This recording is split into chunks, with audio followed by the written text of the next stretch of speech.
السلام علیکم ورحمۃ اللہ وبرکاتہ۔ ناظرین کرام، شب برات کب ہوگی اور شب برات میں عبادت کس طرح سے کریں؟ عبادت کرنے کا طریقہ اس رات میں، چونکہ بہت فضیلت والی رات ہے، برکتوں والی رات ہے، اللہ کی طرف سے ایک انعام والی، رحمتوں والی رات ہمیں مل رہی ہے، جو عبادت کی رات ہے، جلوے کی رات ہے۔ یہ کب ہوگی، کب آنے والی ہے اور عبادت کیسی کرنی ہے، میں آپ کو پوری تفصیل کے ساتھ بہت کم وقت میں اچھی طرح بتاؤں گا۔ توجہ کے ساتھ بنے رہیے۔ دیکھیے، شب برات یہ کب ہے؟ شب برات انشاءاللہ اس سال یعنی 2024 میں آنے والی 25 فروری کو، 25 فروری کے دن جو رات کو آئے گی، 25 فروری والے دن جو رات آئے گی، انشاءاللہ وہ رات شب برات ہے، 25 فروری کو 2024 میں۔ تو آپ ہوشیار رہیے۔ اچھا، عبادت کس طرح سے کرنا ہے اور کیا کیا عبادت کرنی ہے، میں آپ کو بتا رہا ہوں۔ دیکھیے، جب 25 فروری کا دن آئے شب برات کا، تو ہم نہا دھو کر اچھی طرح صاف ستھرے کپڑے پہن کر ریڈی ہو جائیں مغرب سے پہلے۔ نمازوں کا اہتمام ہم ڈیلی کریں، کیونکہ شعبان کا مہینہ چل رہا ہے، بہت مقدس اور فضیلت اور عظمت والا مہینہ ہے۔ نبی کریم صلی اللہ علیہ وسلم نے خود فرمایا کہ شعبان شہری و رمضان شہر اللہ، کہ شعبان میرا مہینہ ہے اور رمضان اللہ کا مہینہ ہے۔ نبی پاک علیہ السلام اس مہینے میں کثرت سے روزہ رکھا کرتے تھے، اتنے روزہ رکھتے تھے۔ حضرت عائشہ کا صاف فرمان ہے کہ رمضان کے مہینے کے بعد 11 مہینوں میں سب سے زیادہ جس مہینے میں اللہ کے نبی علیہ السلام روزہ رکھتے تھے وہ شعبان کا مہینہ ہے، رجب کا مہینہ ہے، تو ان میں ہم روزہ رکھنے کا اہتمام کریں۔ اچھا دیکھیے، تو جب شب برات سے پہلے یعنی 25 فروری کو ہم نہا دھو کر ریڈی ہو جائیں، کپڑے پہنے، نماز مغرب ادا کریں۔ نماز مغرب کے بعد ہی اب سوچئے شب برات شب برات شروع ہو گئی۔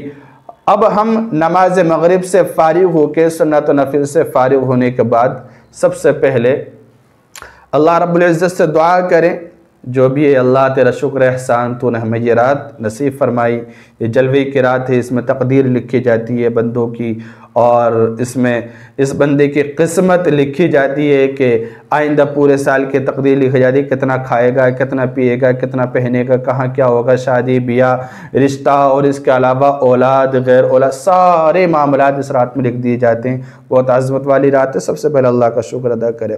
ٹھیک ہے، مختصر دعا کرنے کے بعد پھر آپ جو ہے مغرب کی نماز کے بعد 6 رکعت اوابین کی پڑھیں۔ سب سے پہلی عبادت 6 رکعت آپ نماز اوابین پڑھیں، 2 رکعت کر کے اوابین کی پڑھیں۔ اس کی بڑی فضیلت ہے، 12 سال کی عبادت کا ثواب آپ کو ان 6 رکعتوں کے پڑھنے سے ملے گا۔ اوابین کی نیت سے آپ نیت باندھیں، 2 رکعت کر کے 6 رکعت آپ پڑھ لیں، پہلی عبادت۔ اس کے بعد آپ ہلکا پھلکا کھانا چاہیں کھا لیں۔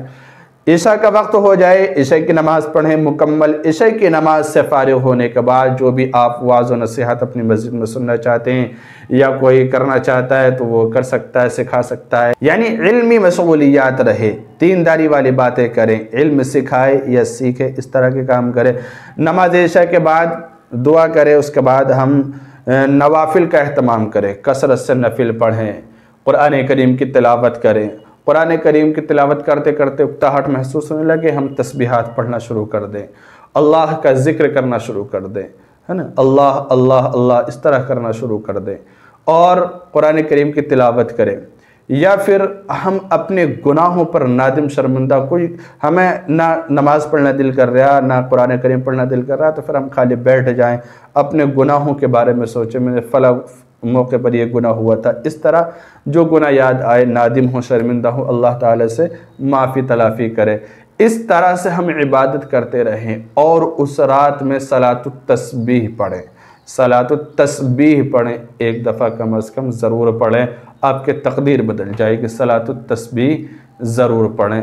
صلاۃ التسبیح یقیناً آپ جانتے ہوں کس طرح سے پڑھنا، اگر پڑھنا نہیں آتا ہو تو اس کا طریقہ میں تفصیل کے ساتھ ویڈیو میں بتلا دوں گا، اگر آپ حضرات کو ضرورت ہے تب کمنٹ کر کے آپ بتا سکتے ہیں۔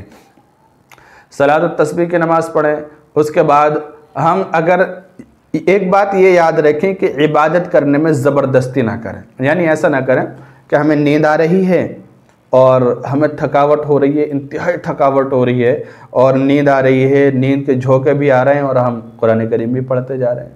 نماز پڑھتے جا رہے ہیں۔ تو اس سے پتہ کیا ہوگا، اگر اس طرح اگر کریں گے تو پھر عبادت میں دلچسپی نہیں رہے گی۔ بھئی جب دل نہیں کر رہا، نیند آ رہی ہے، تو آپ کے لیے بہتر ہے کہ آپ عبادت کو بند کریں، قرآن کریم کو بند کریں، اور پھر آپ سکون سے بستر پر سو جائیں، سکون سے، یعنی کہ آپ جتنی آسانی سے عبادت کر سکتے ہوں اتنی عبادت کریں، نیند آنے لگے تو آپ سو جائیں بستر پر، ٹھیک ہے نا۔ ایسا نہ کریں کہ نہیں مجھے 100 نفل پڑھنے ہی ہیں، مجھے 15 پارے پڑھنے ہی ہیں، پورا قرآن کریم پڑھنا ہی ہے، چاہے سوتے ہوئے پڑھوں یا اونگتے ہوئے پڑھوں یا کسی بھی طرح سے پڑھوں، ایسا نہیں۔ آپ مکمل اخلاص کے ساتھ کم عبادت کریں، لیکن دل سے کریں، اچھی طرح سے کریں۔ نیند آ رہی ہے تو آپ سو جائیں، ٹھیک ہے، جلدی سو جائیں، پھر الارم لگا لیں اور فجر میں جلدی اٹھیں اس رات، اور جلدی اٹھنے کے بعد آپ جو ہے تہجد کی نماز پڑھیں، اللہ تعالیٰ سے دعائیں مانگیں، ذکر و اذکار کریں، تسبیحات پڑھیں۔ اس طرح دعا کرتے کرتے نماز فجر کا وقت ہو جائے، نماز فجر آپ ادا کریں، سنتیں پڑھیں، اس طرح۔ تو یہ آپ اس طرح سے عبادت کریں اور اللہ رب العزت سے جتنی ہو سکے دعا کریں، اس رات جتنی ہو سکے دعا کریں، کیونکہ یہ رات بڑی قسمت والوں کو ملتی ہے، خوش نصیب انسانوں کا نصیب ہوتی ہے۔ سوچے کہ کتنے ایسے اٹھنے بیٹھنے والے ہمارے ساتھ رہنے والے تھے جو گزشتہ سال تھے لیکن اس سال نہیں ہیں۔